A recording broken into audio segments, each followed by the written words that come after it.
So I went ahead and met up with my handyman and our lawn guy yesterday. As you can see, the lawn by the lake is in beautiful shape.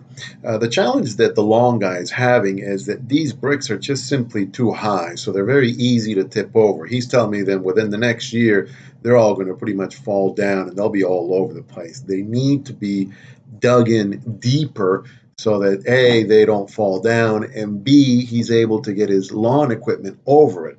Right now, he can't really get into the backyard with his lawn equipment because it can't go over the bricks. Those bricks need to be lowered a good 3 or 4 inches so that he can put his lawn equipment over it. Also, in the front of the house, the bricks are so high that he's having a hard time bringing in his trailer because if he brings in his trailer, the angle, he's going to run over them. So he's been parking on the street. And of course, guess who's already started to complain about that? So that's the challenge that we're having right now.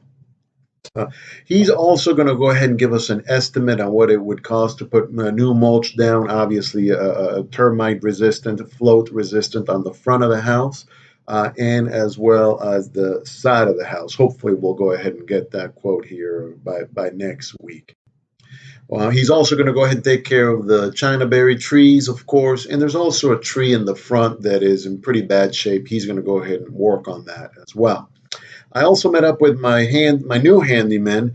They were out there looking at a couple of things. We're still having issues with the darn sink. I never did get an invoice from my old handyman, so we're going to go ahead and get a new one from this time around. That's also been taken care of. And the other challenge that we found was that the door to the that back door is almost impossible to open or close. I don't know if the house has shifted, if the wood has warped, but the door is really tight, so they had to shave it down. There was also an issue up with a closet. We took care of that as well. She continues to take care of the property.